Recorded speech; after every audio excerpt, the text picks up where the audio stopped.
Graça e paz, irmãos, amém? Estamos felizes em poder compartilhar com os irmãos a palavra de Deus e poder conversar um pouco sobre esses últimos dias que temos vivido. Todos nós temos visto e assistido e acompanhado, uns mais, outros menos, a guerra que acontece lá entre Israel e lá a faixa de Gaza, o Hamas. Eu queria então, com a graça de Deus, raciocinar e pensar um pouco com vocês, porque sempre se pergunta o porquê dessa guerra. Inclusive até Gabriela me perguntou o porquê dessa guerra. Vamos orar, vamos conversar um pouco sobre isso, entender o porquê dessa guerra. Paizinho Santo e querido, eu te peço, Pai, em nome de Jesus, que o Senhor me ajude a transmitir a tua palavra, para que possamos entender, Senhor Deus, o porquê tamanha destruição lá naquela região. Senhor, que o Senhor nos ajude, que o Senhor nos abençoe, que o Senhor fale conosco, em nome de Jesus, amém. Irmãos, essa guerra, ela não é apenas uma guerra física, mas com certeza também é uma guerra espiritual. Mas ela é uma guerra física porque ela tem uma disputa por território. Desde que o mundo é mundo, os povos disputam por território. E o povo de Israel, que chegou naquela terra lá com Moisés, mas Moisés não entrou, e Josué introduz o povo à terra prometida lá em Canaã, foi debaixo de muita guerra, foi debaixo de muito sangue derramado que Deus introduziu o seu povo na terra de Canaã, e lá eles viveram durante milhares de anos. Porém, quando chega aproximadamente no ano 27 a.C., Roma toma conta daquela terra, porém permite que os judeus continuem vivendo lá na terra de Canaã, em Israel, e eles continuam vivendo sob o jugo de Roma.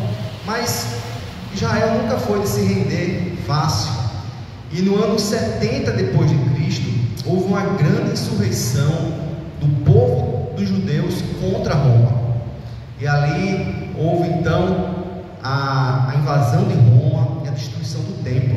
Lembra daquela conversa de Jesus com os discípulos andando e olhando a construção do templo?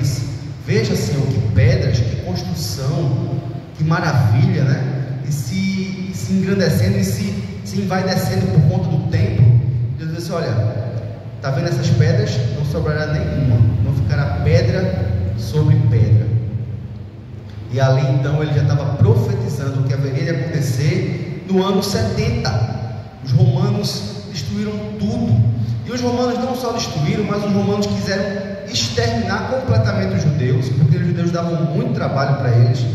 E quiseram então quebrar até as questões culturais, porque espalharam eles por todo o mundo e mudaram até o nome do local. O nome passou a ser chamado de Palestina. Um nomezinho bem próximo disso, mas é dali que surge então o termo Palestina, como hoje é conhecido também aquela região de Palestina. E ali outros povos foram introduzidos, povos árabes, povos muçulmanos que são descendentes de Ismael, filho de Abraão, filho primogênito de Abraão. Então lá em Abraão começa então a história também dos muçulmanos. Sei que eles ainda não eram muçulmanos, mas eles eram árabes. Depois de um certo tempo foi que veio Maomé, e Maomé introduziu então o monoteísmo e tornou-se então muçulmanos, pessoas que criam somente em Alá. Então naquele tempo, as pessoas que foram para lá já eram descendentes de ismaelitas, e tinham vários deuses. E lá eles viveram por muito tempo, e até o ano de 1948, quando a ONU, recém-criada, né, e o brasileiro Carlos Aranha, ele dá o ultimato e fecha ali um acordo de paz entre os povos palestinos que ali moravam e o povo de Israel, os judeus, que já vinham depois do Holocausto. Eles tinham passado na época da Segunda Guerra Mundial, 1940 a 1945, os que sobraram decidiram voltar para Israel, chamado então Palestina. Então muitos judeus passaram a morar ali. E em 1948, como eu falei, o Estado de Israel foi criado, um novo Estado, o Estado de Israel. Então aquela região foi dividida, mais ou menos 50% a 50%, meio a meio, uma parte para Israel e outra parte para os palestinos, que foi chamado de Cisjordânia e Gaza. Dois trechos, Gaza menorzinho, no sul de Israel, e a Cisjordânia pegava ali mais ou menos no centro de Israel e pegava a metade de Jerusalém. Então até Jerusalém foi dividido. A Jerusalém antiga ficou para o lado da Cisjordânia, que era então o povo palestino que morava ali. E essa parte antiga, entre aspas assim, é que o povo de Israel tinha mais apreço. Porém, na parte antiga havia uma grande edificação, uma grande mesquita chamada Domo de Ferro, que é um lugar santo para os judeus, para os muçulmanos. Dividiu. Mas o povo de Israel ficou feliz da vida, porque o povo de Israel passou 1900 e tantos anos sem ter lugar para viver, sem ter um Estado, e Deus cumpriu a sua promessa, dizendo que ia trazer esse povo de várias nações e reuniriam eles novamente. Então eles estavam felizes da vida. Porém, boa parte do povo palestino não aceitou essa divisão da terra. No dia seguinte, 19 dias depois, pouquíssimo tempo depois, o Estado recém-criado começa então vem a primeira invasão. Todos os povos, aí foi impressionante. Se for estudar a história, você vai ver o Irã vindo do norte, né? A Jordânia vindo do leste, do oeste, o Egito vindo do sul, várias potências árabes invadindo Israel de uma única vez. Foi chamada a Guerra dos 6 Dias, porque em 6 dias, milagrosamente, vários milagres aconteceram e Deus deu a vitória para Israel. E ali a vitória foi tão grande, irmãos, que boa parte do Egito virou Israel, toda a parte da Cisjordânia virou Israel. Então Israel cresceu depois dessa batalha dos 6 dias. E outras batalhas vieram depois. O Egito não aceitou, veio outra guerra em 1973 e várias guerras se sucederam em 2000, 2005, 2014. Foram várias guerras, irmãos, várias tentativas de invadir Israel e tomar conta de Israel. E até hoje, essa guerra atual na faixa de Gaza é bem pequenininho, porém existe um grupo chamado Hamas, que é um grupo político, é um partido político. E esse partido político, ele foi eleito democraticamente. Em 1984, eles foram eleitos. Porém, depois de eleitos, eles mataram todo o partido opositor, o Fatah. Então não sobrou nenhum opositor. Eles foram eleitos democraticamente e agora, para não perder, para não ter a menor chance de perder mais a eleição, eles resolveram então matar todos os oponentes políticos, literalmente.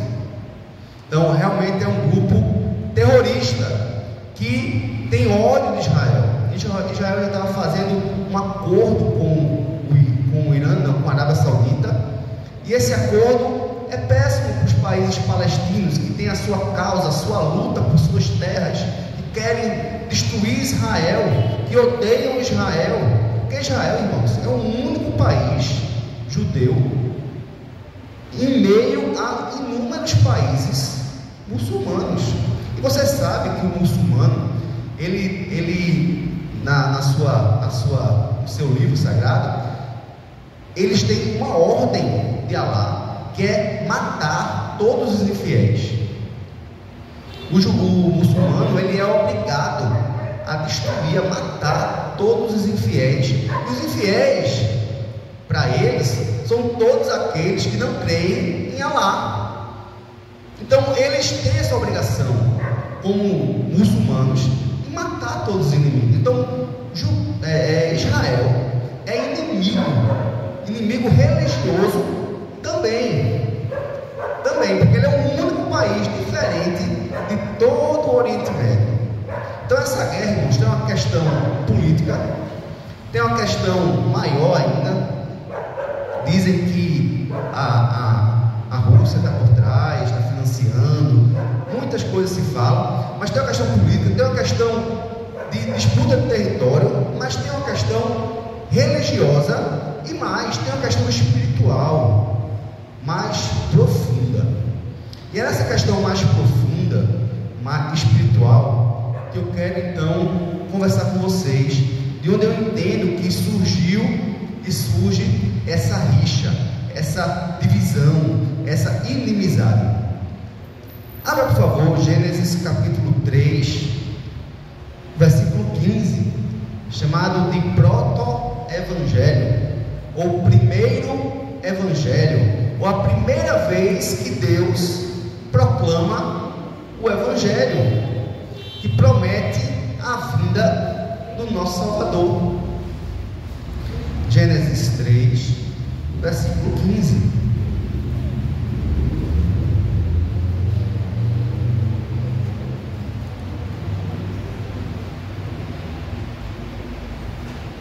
Vamos ler todo mundo junto, na versão ARA, revista atualizada. Porém, inimizade entre ti e a mulher, entre a tua descendência, este e tu. Irmãos, isso aqui foi o castigo que Deus decretou para a serpente. Deus, quando o homem ele cai, ele peca, ele se afasta de Deus, Deus então volta para o homem e disse: Adão, o que tu fizeste? Ele disse: olha, a mulher que tu me deste, ela me deu e eu comi. E aí Eva, essa serpente, ela me enganou. E aí então Deus volta para a serpente e proclama então que ela rastejaria todos os dias da sua vida comendo do pó da terra, e que Deus poria então inimizade entre ela, entre a serpente e a mulher, entre a descendência da serpente. Preste atenção nisso. Haveria inimizade entre a serpente e a mulher. Inimizade. Haveria também inimizade entre a descendência da serpente e a descendência da mulher. E aí ele diz assim: entre a tua descendência e o seu descendente. E o seu descendente. Depois ele diz assim: o seu descendente, descendente da mulher, te ferirá a cabeça, e tu lhe ferirás o calcanhar. Aqui, irmãos, é a primeira vez que Deus anuncia a vinda de Jesus, o descendente da mulher, que pisaria a cabeça da serpente, destruiria a obra da serpente. Esse texto, irmãos, Eva creu nessa promessa. Eva creu nessa promessa porque, se você chegar no capítulo 4 de Gênesis, no versículo 1, abra, por favor. Capítulo 4, veja o versículo 1. Adão teve relações com Eva, a sua mulher. Ela, deixa eu botar aqui na revista atualizada, esta concebeu e deu à luz a Caim. Então disse, quem foi que disse? Eva, tá? Adquiri um varão com o auxílio do Senhor. Veja que expressão. Ela comemorou, ela festejou. Por quê? Porque na cabeça dela, ela estava crendo que aqui já era a promessa de Deus sendo cumprida na vida dela. O descendente dela destruiria a obra da serpente.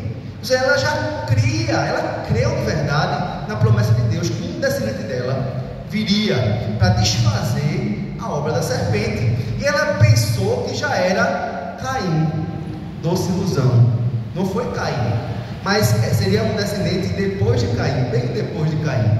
Mas o descendente da mulher, chamado Jesus Cristo, nosso Senhor, que veio para destruir a obra da serpente. Então, Eva está no céu, pastor? Está, irmãos. Adão está no céu? Está, irmãos. Porque eles creram na promessa. A salvação, irmãos, sempre foi e sempre será pela fé.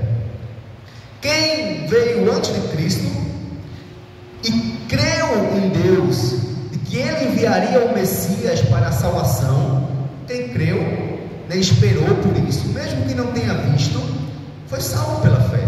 E hoje que Cristo já veio, nós cremos que Ele veio, cremos em Jesus, e por isso também somos salvos pela fé. Nunca foi por obras, sempre foi pela fé. Mas então, voltando ao texto anterior, do Gênesis 3, versículo 15, o primeiro evangelho, eu quero mostrar para vocês que haveria sempre duas descendências: a descendência da serpente e a descendência da mulher. E aí talvez você pense assim: então haveria sempre um povo de Deus.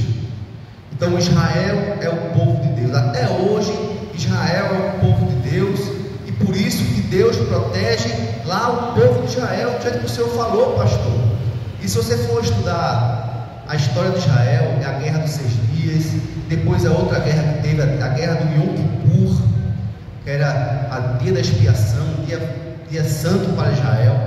E nesse dia houve outro ataque contra Israel, no dia do Yom Kippur, e Israel também teve vitória. E você vai vendo algumas notícias dessa guerra, você vê que muitos milagres aconteceram. Há relatos de pessoas que viram, que os inimigos viram multidões de anjos, assim como viram lá com Elias. Elias viu a multidão de anjos. Então há relatos de vários milagres que impediram que os inimigos derrotassem Israel. Aí você pode dizer assim: então quer dizer que Israel ainda é o povo de Deus? Irmãos, Israel é o Israel espiritual. O Israel é todo aquele que crê. Dentro do povo judeu existem pessoas que creem, existem judeus convertidos a Cristo. Então eles são o verdadeiro Israel. Todos nós somos o Israel espiritual de Deus. A palavra de Deus diz assim lá em Romanos, no capítulo 11, versículos 11 e 12. Essa agora está na versão Nova Almeida atualizada. Romanos capítulo 11, versículos 11 e 12, diz assim: então eu pergunto, será que eles, os judeus, tropeçaram para que caíssem? De modo nenhum, mas pela transgressão deles, a salvação chegou aos gentios, para fazer com que os judeus ficassem com ciúmes. Ora, se a transgressão deles resultou em riqueza para o mundo, e a diminuição deles resultou em riqueza para os gentios, quanto mais a plenitude deles. Lá em João diz que ele veio para os seus. Quem eram os seus? Os judeus. Mas os seus não o aceitaram. Mas todos aqueles que o aceitaram, Deus os fez se tornarem filhos de Deus. Todos quantos o aceitaram. Então, do mesmo jeito que Deus arrancou os galhos, porque não creram mais em Deus, deixaram de crer no Senhor, esses galhos foram arrancados porque eles não creram em Jesus.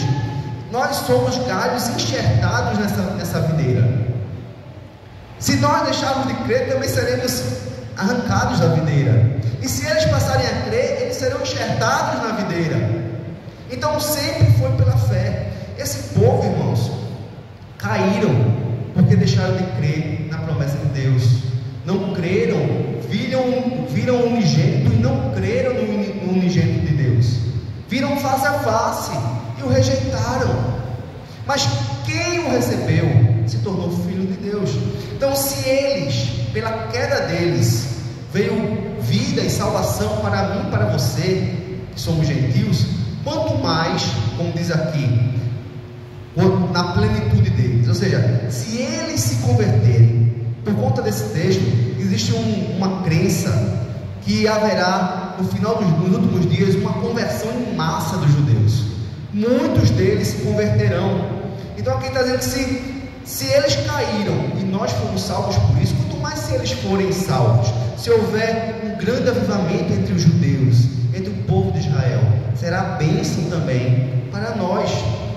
E há essa crença, essa expectativa de que o povo de Israel se converta. Então, se pararmos para pensar assim, a descendência da serpente, pastor, então quer dizer que é o povo palestino, o Hamas, e a descendência da mulher seria o povo de Israel, porque o povo de Israel está sendo protegido.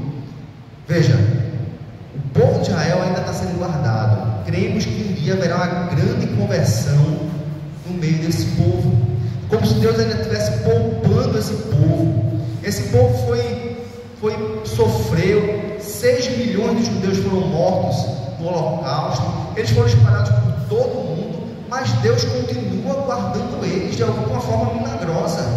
Não podemos negar isso. Então, mas eles são essa descendência da mulher, essa descendência que Deus tem guardado espiritualmente, se eles se converterem, sim.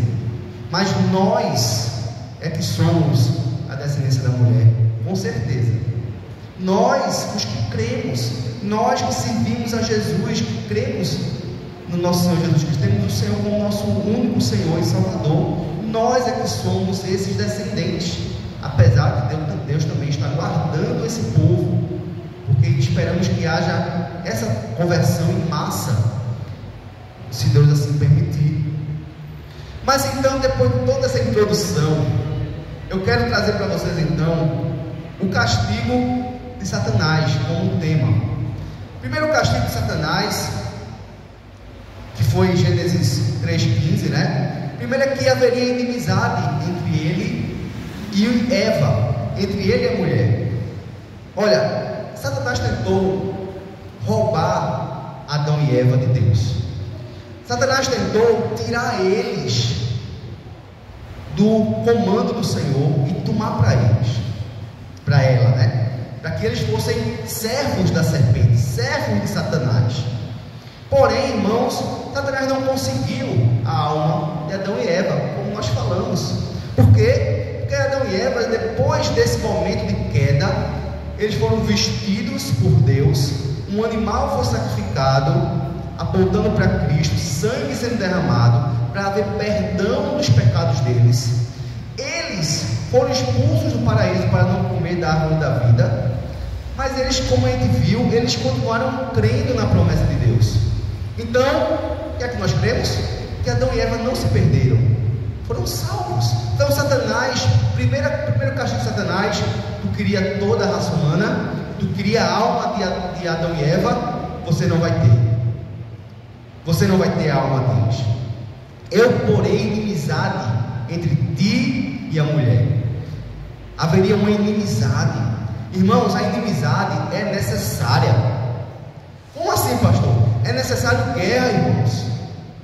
Guerra contra o mal. Sim. A Bíblia diz que nós temos um inimigo. Nós não lutamos contra carne e sangue. A nossa luta é contra potestades do ar, é contra o inimigo das nossas almas. Nossa luta, irmãos, é contra a luta espiritual. O inimigo espiritual é o diabo e seus anjos. Mas precisa haver inimizade entre nós e Satanás. Haveria então inimizade entre Adão e Eva, vamos falar Adão e Eva, e Satanás. Ele não venceu, ele não conseguiu. Porque precisamos ser inimigos de Satanás. Precisamos odiar as obras do maligno. Para sermos da descendência da mulher, precisamos ser inimigos de Satanás. Porque Deus colocou essa inimizade entre nós e a serpente. Lá tem um texto que diz aqui, Tiago 4,4: infiéis, não compreendeis que a amizade do mundo é inimiga de Deus? Aquele, pois, que quiser ser amigo do mundo, constitui-se inimigo de Deus. Então, quem são então os inimigos de Satanás? Os inimigos de Satanás são aqueles que amam a Deus. Quem são os amigos de Satanás? Ou a descendência de Satanás? São aqueles que amam o mundo. Não tem como, irmãos, amar o mundo e amar a Deus. Não tem como servir a Deus e ao diabo. Não tem como servir a dois senhores. Não tem como ficar um pé na igreja e um pé no mundo. Ou é, ou não é. É necessário inimizade.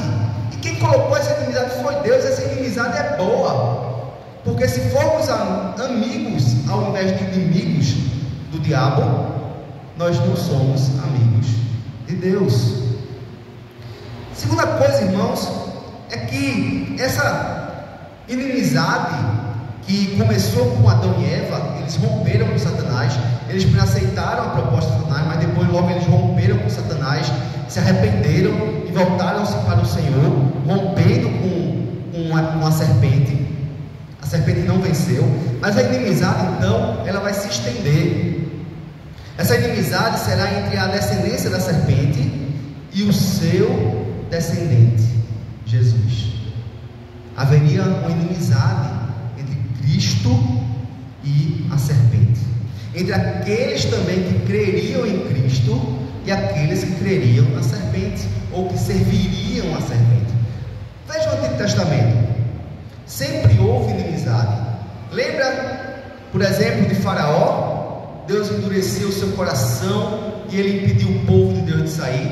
Lembra de Acabe, que era israelita, destruindo centenas e milhares de sacerdotes, de profetas, que chega a ele e diz assim: Senhor, não sobrou ninguém, Senhor, só eu. E aí Deus então diz assim: não, meu filho, eu segurei uma descendência. A descendência da mulher continua firme. Quem fala isso é Paulo. Paulo diz lá no capítulo 11, no versículo 3, diz assim: Senhor, mataram os teus profetas, arrasaram os teus altares, e só eu fiquei, e procuram tirar minha vida. Elias achava que só tinha sobrado ele, por conta da fúria de Acabe e da sua mulher Jezabel. Irmãos, sempre houve fúria da descendência de Satanás contra os servos de Deus. Sempre houve perseguição. E aí, no versículo 4 de Romanos 11, diz assim: que lhe disse, porém, a resposta divina? Reservei para mim 7.000 homens, que o quê? Que não dobraram os joelhos diante de Baal. Assim, pois, também agora, no tempo de hoje, sobrevive um remanescente segundo a eleição da graça. Irmãos, Deus sempre sustenta um remanescente. O negócio pode estar ruim, pode haver apostasia na igreja, pode muita gente se desviar, pode a maldade se multiplicar, pode muita coisa ruim acontecer, pode de repente o Hamas conseguir destruir Israel, mas Deus sempre vai sustentar o quê? Um remanescente, uma descendência da mulher, um povo santo, um povo que não se dobra diante de Baal, um povo que marca inimizade contra Satanás, que não aceita se dobrar diante de Satanás, que não aceita ir para o mundo, um povo santo que sofre, mas não se dobra diante de Satanás. Sabe, irmãos, esse descendente da mulher, que é Jesus, e todos aqueles que pela fé não se prostram perante o inimigo, sempre se levantam também contra o inferno. Veja, se é uma guerra, e aí você está vendo a guerra, Hamas atacou e o povo de Israel retaliou. Satanás nos ataca.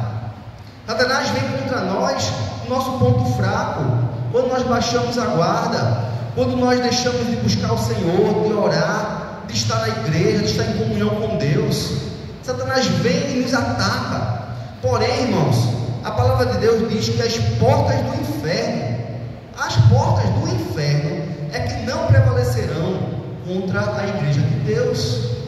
E foi isso que nós fizemos ontem, por exemplo. Ontem nós atacamos o inferno, nós saímos para pregar o Evangelho, para falar de Cristo às pessoas, para dizer que a salvação de Jesus, para resgatá-las, no inferno. E nosso objetivo é romper essas portas e salvar por meio de Deus, é lógico. Não somos nós que convencemos ninguém, mas nosso objetivo é atacar, é combater também. Não é só ficar se defendendo. Temos que contra-atacar, temos que ir buscar, temos que pregar o Evangelho, temos que viver uma vida que demonstre o amor de Cristo. Nós não estamos lutando, irmãos, contra as pessoas. Pelo contrário, nós não queremos libertá-las do império das trevas. Porque é isso que diz lá em Colossenses 4, Colossenses capítulo 1, versículo 13. Ele nos libertou do império das trevas e nos transportou para o reino do Filho do seu amor. Veja, todos nós nascemos debaixo do império das trevas. Já nascemos em pecado, já nascemos condenados naturalmente ao inferno. Porém, Ele nos transportou, nos libertou do império das trevas, nos levando para o reino do Filho do seu amor. E é isso que hoje, como servos do Senhor, lutamos contra Satanás. Não lutamos contra as pessoas, não odiamos as pessoas, não podemos odiar as pessoas nunca mais. Não podemos odiar muito menos os palestinos que são muitas vezes reféns, escravizados por esse grupo político do Hamas. Esse grupo político que invadiu Israel. Nós devemos odiar eles, mas odiar quem está por trás deles. Agora, é claro que as consequências do pecado da pessoa caem sobre a pessoa. E uma pessoa que está indo lá matar o povo judeu vai levar uma bala, vai levar uma bomba na cabeça e vai morrer, vai para o inferno. Mas nossa luta não é contra essa pessoa, é contra quem está por trás, quem está usando essas pessoas, que é Satanás. É por isso, irmãos, que porque nós fomos libertados do império das trevas, porque nós invadimos as portas, batemos contra a porta do inferno. É por isso que o mundo odeia a igreja. Por quê? Porque o mundo jaz no maligno. O mundo, toda a questão política, ideológica, religiosa, mundana, é contra a lei de Deus, é contra Cristo. E se é contra Cristo, é contra a igreja de Cristo. Por isso que todo mundo, um sistema político, religioso, filosófico, as suas ideologias são contra a palavra de Deus. E aí nós lutamos contra o mundo, contra esse sistema, porque o mundo jaz, o mundo está morto no maligno. E para terminar, irmãos, terceiro castigo de Satanás é que, apesar do estrago que Satanás fez, o estrago que ele fez foi grande, no fim ele terá a sua cabeça esmagada. Veja o finalzinho do versículo 15, né? Este descendente da mulher, Jesus, te ferirá a cabeça e tu lhe ferirás o calcanhar. Mas o que significa ferir a cabeça? A cabeça, quando uma cobra recebe, você quer matar uma cobra, o que é que você faz? O que é que faz, Edu? Dá-lhe na cabeça. Você corta a cabeça. É na cabeça que nós matamos o animal. E aqui está dizendo que este vai te ferir a cabeça. Cristo destruiria a obra da serpente. A serpente pôs inimizade entre o homem e Deus. E Cristo haveria de pôr agora a amizade. O relacionamento seria restaurado. Não haveria mais inimizade, não haveria mais guerra entre nós e Deus. Porque Jesus Cristo, Ele nos apresenta diante do Senhor, lavados e remidos no seu sangue. Ele então estava destruindo a obra da serpente. Ele iria destruir completamente. Foi quando, irmãos? Foi na cruz. Foi na cruz, como é que canta? Foi na cruz, onde eu vi meus pecados castigados em Jesus. Foi lá, irmãos, que Cristo, Ele venceu por nós.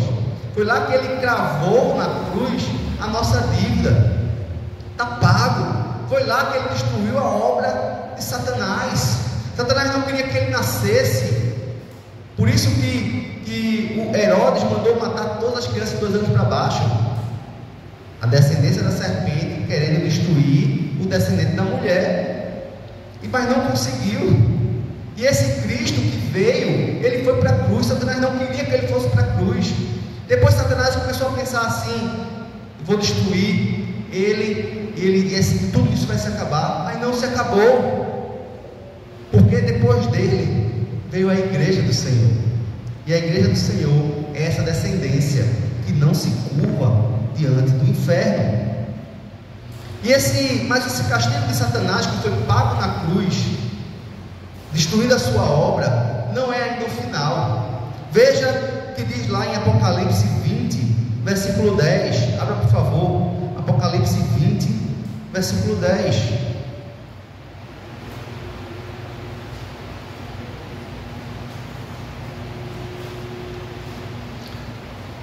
O diabo, o sedutor deles, foi lançado para dentro do lago de fogo e enxofre, onde já se encontram não só a besta, como também o falso profeta, e serão atormentados de dia e de noite pelos séculos dos séculos. Irmãos, Satanás será punido. Satanás não ficará sem a sua devida punição. Satanás irá sofrer eternamente, pagando o seu pecado na própria carne, digamos assim. Não haverá perdão. Ele será destruído, irmãos. Não só ele, mas todos os seus descendentes. A pergunta então que fica: você é inimigo de Satanás? Você odeia as suas obras? Veja, se eu perguntasse assim, você é amigo de Satanás? Todo mundo assim: não, de jeito nenhum. Ninguém diria que é amigo de Satanás. Ninguém. Nem você chegar até para uma pessoa de magia negra, se você perguntar se ele é amigo do diabo, ele vai dizer que não. Alguns até que digam sim, mas a maioria vai dizer que não.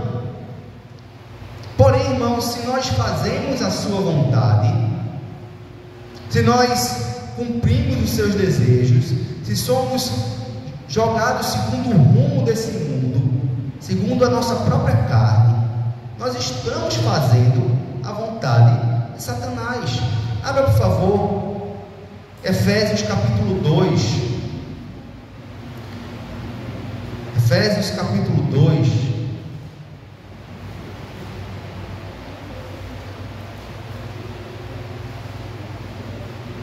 Versículo 1, 2 e 3. Ele vos deu vida, estando vós mortos em vossos delitos e pecados, nos quais andastes outrora, segundo o curso deste mundo. Veja, estávamos mortos, andando no curso deste mundo. Segundo quem? Segundo o príncipe da potestade do ar, do espírito que agora habita em quem? Nos filhos da desobediência. O espírito que agora atua. Esse espírito, o príncipe da potestade do ar. Quem é o príncipe da potestade do ar? Satanás. O que é que está dizendo aqui? Que ele atua nos filhos da desobediência, na sua descendência, irmãos. Entre os quais também nós andávamos outrora, segundo as inclinações da nossa carne, fazendo a vontade da carne e dos pensamentos, e éramos por natureza filhos da ira, como também os demais. Irmãos, se nós estamos fazendo os desejos da nossa carne florescerem, estamos agradando e alimentando eles e dando vazão a eles, significa que nós estamos agradando a quem? A Deus? Não, claro que não. Estamos agradando a Satanás. Estamos obedecendo instintivamente a Satanás. Aí você pergunta para essa pessoa: você ama Satanás? A pessoa vai dizer não, mas ela ama sim, porque ela ama os seus prazeres. Ela nem sabe que ama Satanás. Ela nem sabe que é dominada por Satanás. Ela nem sabe que está indo conforme o curso desse mundo, e que esse mundo, esse rio, que esse curso vai dar em morte eterna. Ela anda conforme o mundo, anda conforme os desejos de Satanás, agrada, e Satanás não está preocupado com ela. Mas quando nós recebemos a vida que vem de Deus, por conta da graça, nós somos salvos e somos transportados desse império satânico e transportados para o reino do Filho do seu amor. Aí sim Satanás se levanta contra nós. Deixamos de ser seus amigos e passamos a ser seus inimigos. Descendentes da mulher. Você é descendente de quem? A sua vida, as suas atitudes, seus pensamentos, aquilo que você obedece, é a sua própria carne, ou você tem obedecido a Deus? Você tem lutado contra a carne? A carne é difícil, irmãos. A carne é a luta da carne contra o Espírito, mas só existe luta quem tem o Espírito. Porque quem não tem o Espírito Santo não luta, está seguindo o curso deste mundo, está satisfeitíssimo, não tem problema nenhum. Qual é a sua descendência? Você é da descendência da mulher, tem andado nos caminhos do Senhor, tem vivido uma vida aos pés do Senhor Jesus, tem Jesus como seu único e suficiente Salvador, e é inimigo de Satanás. Você odeia as obras satânicas, você odeia as coisas que você tem visto no mundo, que tem acontecido no mundo. Surge no seu coração uma ira santa contra as desgraças que têm acontecido. Você tem lutado contra o inferno por meio de quê, irmãos? Com as armas do amor, da palavra de Deus, da pregação do Evangelho. Essas são nossas armas. Nós combatemos e odiamos o mundo, odiamos o Satanás, suas obras, mas nos compadecemos daqueles que estão embaixo desse império. E lutamos então para libertá-los por meio da pregação da palavra e do amor, por meio da evangelização, de uma vida de santidade. Qual é a sua descendência? Eu quero que você então nesse instante baixe sua cabeça e ore ao Senhor nesse instante. Se você percebe que está ainda andando segundo o curso deste mundo, segundo o príncipe da potestade do ar, você hoje pode buscar o Senhor Jesus, porque Ele morreu na cruz para te salvar, e pedir perdão pelos seus pecados, clamar a Ele que te liberte, que te transporte para o seu reino, que faça de você um descendente da mulher. Se você é crente, já passou pelo novo nascimento, mas você tem vivido ainda uma vida trôpega, se você não tem odiado, não tem tido inimizade contra Satanás, pelo contrário, tenha buscado e muitas vezes se satisfeito nas obras do inimigo, da sua carne, peça perdão a Deus. Hoje é tempo de restauração, de transformação. Se você tem vivido uma vida dentro do Senhor, mas você tem esfriado e deixou de pregar o Evangelho, rompendo a linha do inimigo para salvar vidas, peça perdão a Deus também. Que Deus coloque essa ira santa no seu coração, para que vidas possam conhecer a Jesus e serem salvas. Tenha esse momento de oração, irmãos. Busque a presença de Deus nesse momento.